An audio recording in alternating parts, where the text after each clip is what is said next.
मित्रों, मकर और कुंभ राशि के लिए बहुत खास वीडियो देने जा रहा हूं जी।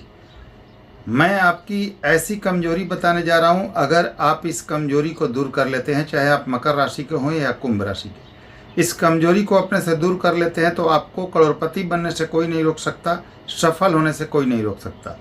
इस वीडियो में हम जानेंगे कि मकर तथा कुंभ राशि वालों की सबसे बड़ी कमजोरी क्या है, कैसे सफलता मिलेगी, आपको सफलता कब मिलेगी, 2026 से 2027 आपके लिए कैसा रहेगा और 2027 से आपके साथ क्या होगा।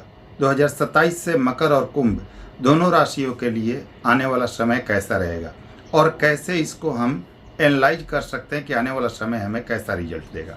बहुत खास वीडियो होगा, मकर और कुंभ दोनों राशियों के लिए बहुत ही महत्वपूर्ण वीडियो होगा, तो अंत तक जरूर बने रहें। जय श्री राम। नमस्कार सभी मित्रों को, मैं डॉक्टर तारा मिश्रा बहुत स्वागत करता हूं आपका अपने इस चैनल पर। सबसे पहले मकर की बात करते हैं जी। मकर और कुंभ दोनों शनि की राशि है और दोनों शनि से प्रभावित राशि होने के बावजूद कर्म फलदाता शनिदेव परेशान भी सबसे ज़्यादा इन्हीं को करते हैं, क्योंकि परीक्षाएं लेते हैं जी और बिना मेहनत के तो कुछ मिलता नहीं। तो सबसे पहले मकर की बात करें। देखिए, सबसे पहले कमजोरी की बात करता हूं। किसी भी चीज को टालना, आज का काम कल कर लूंगा, थोड़ी देर बाद कर लूंगा, परसों कर लूंगा, 2 घंटे बाद कर लेता हूं, थोड़ा रुक के कर लेता हूं, ये जो आलस है ना, आपका सबसे बड़ा दुश्मन है। ये आपको सफल नहीं होने देता। अगर आप मकर राशि के हैं तो हर काम में विलंब होता है आपके। इसके अलावा प्रैक्टिकल नहीं होते आप। प्रैक्टिकल का मतलब ये है, मान लेते हैं पैसे की बात करें तो पिछले समय में आपने कितना संघर्ष किया है, एक एक पैसे के लिए कितना आप परेशान रहे हैं, वो चीज़ आज पैसे आते ही भूल जाते हैं। आज में जीना शुरू कर देते हैं और पिछले समय को भूल जाते हैं। ये सबसे बड़ी कमजोरी है आपकी। कितना संघर्ष किया आपने, ये जल्दी भूलते हैं और आज अगर पैसे आ जाते हैं तो आज में जीना शुरू कर देते हैं और ये काम नहीं चलेगा। अगर आपको सफल होना है तो जब भी पैसे आए इन्वेस्ट कीजिए। आपको ये ध्यान रखना है कि एक समान आपका जीवन नहीं रह सकता। अगर आप मकर राशि के हैं तो आप कमेंट्स करके बताइएगा। आप लोग हर कदम पर संघर्ष, जीवन में कई बार उतार चढ़ाव, शून्य से शिखर पर जाते हैं, शिखर से शून्य पर आते हैं, कई बार जीवन में कैरियर चेंज करते हैं। अपने जब बुरा समय आता है तो आपके अपने पराये हो जाते हैं। ये सब कुछ आपके साथ होता है। कर्ज की समस्या होती है, कर्ज लेते हैं तो जल्दी चुका नहीं पाते। बहुत सारे ऐसे लोग मकर राशि के हैं, एक कर्ज को चुकाने के लिए दूसरा कर्ज लेते हैं, पैसे आते हैं तो कहाँ चले जाते हैं पता भी नहीं चलता, पैसे आप जमा नहीं कर पाते हैं और जब आपका बुरा समय आता है तो अपने पराये का पहचान भी आप कर लेते हैं। तो ये सबसे बड़ी कमजोरी है। सबसे पहला आलस, काम को टालना। दूसरा, आज में जो जीना शुरू कर देते हैं और पिछले जो बुरे समय हैं आपके वो भूल जाते हैं और उसके अनुसार प्लानिंग नहीं करते। ये सबसे बड़ा डिमेरिट है आपका। अब 2026 की क्या स्थिति है। शनिदेव आपके राशि से तीसरे भाव में है। सबसे बेस्ट कहा गया है गोचर में या कुंडली में शनि तीसरे में सबसे ज़्यादा सफलता देने वाले माने गए और 2027 के मई तक, जून के शुरुआत तक यहीं पर रहेंगे। अष्टक वर्ग में चेक कर लीजिए शनि को कितने बिंदु मिले हुए। अभी आपके पास लगभग 1 साल समय है, तो चेक कर लीजिए कितने बिंदु मिले हुए हैं। अपनी कुंडली के अनुसार अष्टक वर्ग टेबल में जाइए, चेक कीजिए मीन राशि में शनि को कितने बिंदु मिले हुए। अगर 5 या उससे ऊपर है या 4 भी है तो आने वाला समय आपको स्वर्णिम लाभ देगा और 1 साल में, अगले 1 साल में आप इतनी ऊंचाई तक पहुंच सकते हैं।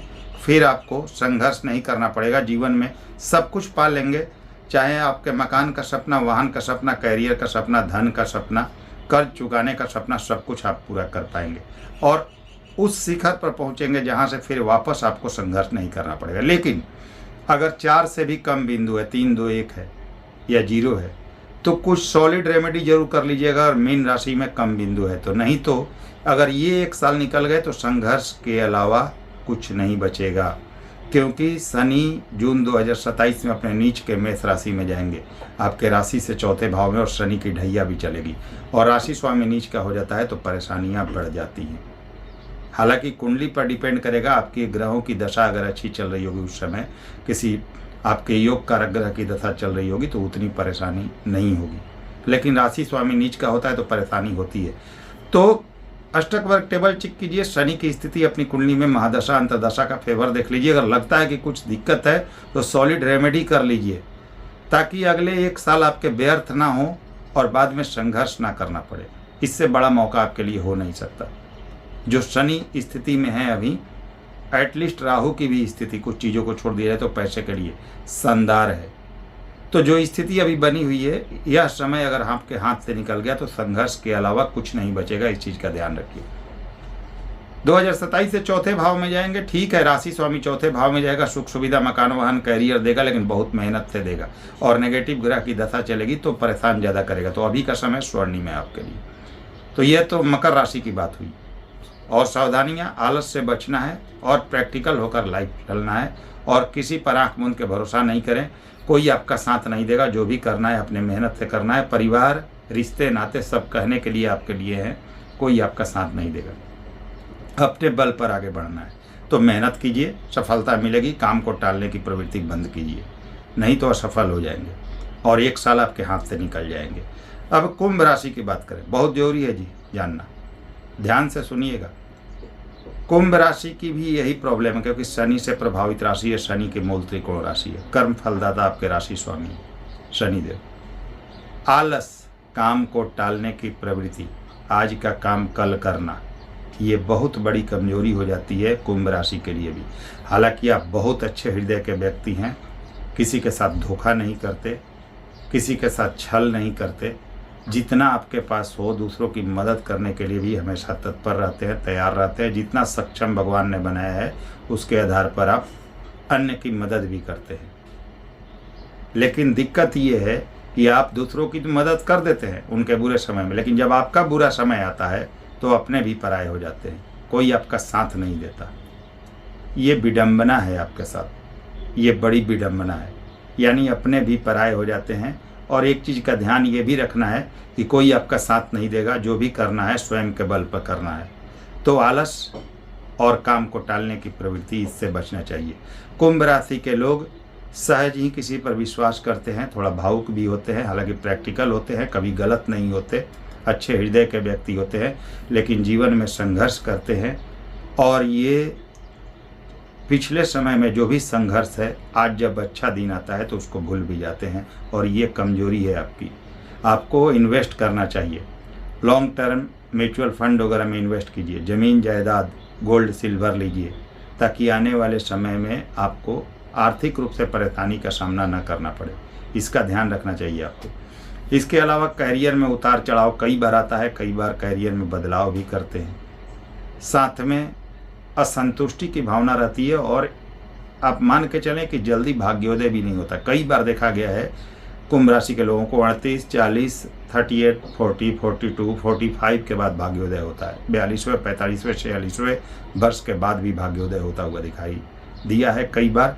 और लेटर एज में सफल जरूर होते हैं। इनका बुढ़ापा बहुत अच्छा कटता है जी। अब कर्ज ले लेते हैं तो कर्ज चुका नहीं पाते जल्दी। ज़्यादातर लोगों के कुंभ राशि के साथ यह होता है, जल्दी कर्ज चुका नहीं पाते। कई बार कर्ज को चुकाने के लिए दूसरा कर्ज लेते हैं और कई बार प्रॉपर्टी वगैरह बेचनी पड़ती है। ये स्थिति होती है। जीवन एक समान नहीं रहता, जीवन में संघर्ष का सामना करना पड़ता है और अपने पराये आपके हो जाते हैं। आपके बुरे वक्त में कोई आपका साथ नहीं देता। कई बार मानसिक अशांति, स्वास्थ्य समस्या और 7.5 वगैरह में खास करके ये होती है। कैरियर में उतार चढ़ाव और माइंड ब्लॉक हो जाता है, समझ में नहीं आता है क्या करे, कैसे सफलता मिलेगी, ऐसी स्थिति आती है।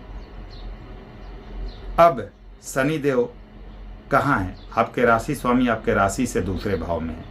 हालांकि आपके राशि स्वामी 12वें भाव के भी स्वामी है, ये नहीं भूलना है, लेकिन धन भाव में बैठ के लाभ भाव को देख रहे हैं। ऐसा योग पुनः आपके जीवन में 30 वर्षों बाद आएगा। राहु भी आपके राशि और प्रथम भाव में है।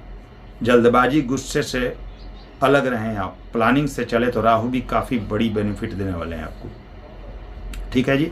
शनि तो आपके लिए अत्यंत शानदार है। एक चीज़ चेक कीजिए, टेक्निकल पॉइंट बता रहा हूँ। अष्टक वर्ग, अष्टक वर्ग वह चीज़ है जो कभी गलत नहीं होता। हजारों लाखों कुंडलियों में अप्लाई करके देख लीजिएगा। इसका फलित कभी गलत नहीं होता। मोर देन 100% एक्यूरेट है। ज्योतिष शास्त्र में हर अच्छे किताब में इसका वर्णन है और इससे आप अच्छे से जान सकते हैं आने वाला समय कैसा है। मीन राशि में अभी शनि गोचर में है और मई 2027 तक यहीं रहेंगे। जून के शुरुआत में राशि परिवर्तन करेंगे। तो अपनी कुंडली के अनुसार अष्टक वर्ग टेबल में जाएं और वहां देखें कि मीन राशि में शनि को कितने बिंदु मिले हुए हैं। 4 या उससे अधिक है। कम से कम 4 होने चाहिए। 5 हो तो बहुत अच्छा है, 5 से ऊपर हो तो और भी अच्छा है। अगर 4, 5 या उससे ऊपर है तो आने वाला 1 साल जब तक शनि मीन राशि में रहेंगे आपके ज़िंदगी को बदल देगा। इतने उच्चतम लेवल तक ले जा सकता है कि आपने कल्पना नहीं की होगी और फिर पुनः आपको संघर्ष नहीं करना पड़ेगा। इतना धन आप अर्जित कर लेंगे, इतनी बड़ी सफलता पालेंगे, जीवन के समस्त लक्ष्य को पूरा कर पाएंगे। अगर 4 या उससे अधिक 5-6 पॉइंट है, 4 पॉइंट है कम से कम, तो प्रॉपर्टी का सुख हासिल कर पाएंगे। आय के स्रोत बढ़ जाएंगे, पैसे काफ़ी मात्रा में, बैंक बैलेंस काफ़ी हो जाएगा। और 2027 में शनि के नीच राशि में जाने से पहले आप इतनी बड़ी सफलता हासिल कर लेंगे कि फिर जीवन में संघर्ष नहीं करना पड़ेगा। तो ये चीज़ चेक कर लीजिएगा। हाँ, लेकिन अगर 4 से कम पॉइंट है, 3 है, 2, 1 या 0 पॉइंट है तो कुछ सॉलिड रेमेडी, 4 भी है तो कुछ सॉलिड रेमेडी जरूर कर लीजिएगा। 4 हालांकि ठीक है, काम चल जाएगा, लेकिन फिर भी अच्छा रिजल्ट के लिए, या उससे कम है तो कुछ सॉलिड रेमेडी कीजिए, क्योंकि जो मौका अभी बना हुआ है ऐसा मौका आपके जीवन में पुनः 30 वर्षों बाद बनेगा। तो ये समय अगर हाथ से निकल गया तो संघर्ष करेंगे, नहीं तो ये 1 साल अगर सही ढंग से आप यूटिलाइज कर लेते हैं तो करोड़पति तक लेवल जाएगी आपकी और समस्त सपनों को पूरा कर पाएंगे, सब कुछ अचीव कर पाएंगे और फिर पीछे मुड़कर देखना नहीं पड़ेगा। अब एक चीज़ और देखिए कि आपके 12वें भाव के भी स्वामी शनि है। कुछ रेमेडी भी आपको करना चाहिए, क्योंकि राशि स्वामी होने के बावजूद 12वें के भी स्वामी है। 12वां भाव खर्चों का है, व्यय का है। तो 12वां भाव आप हॉस्पिटल का, अनाथालय का, वृद्धाश्रम का स्थिति बताता है जी। तो अनाथालय, वृद्धाश्रम या हॉस्पिटल, किसी तीनों में से कहीं भी आप शनिवार को कुछ सहयोग करें। खाने पीने की चीज़ें, दवाइयाँ, कपड़े, जो भी आपसे हो सके या जो भी आपसे सहयोग हो सके, शनिवार को महीने में 2-3 बार जरूर करें। उससे आपका 12th हाउस ठीक होगा और फालतू के खर्चे आपके बचेंगे। हॉस्पिटल में या धर्म स्थान पर ही करें, आपके खर्चे बचेंगे और वो जायज़ चीज़ों में खर्च होगा और खर्च को लेके आप परेशान नहीं रहेंगे। तो उम्मीद करूंगा आप सभी को वीडियो पसंद आई होगी। वीडियो पसंद आई हो लाइक करें, शेयर करें, नए व्यूअर्स हैं चैनल को सब्सक्राइब कीजिए। अगले वीडियो में फिर से मिलते हैं, तब तक के लिए नमस्कार, धन्यवाद।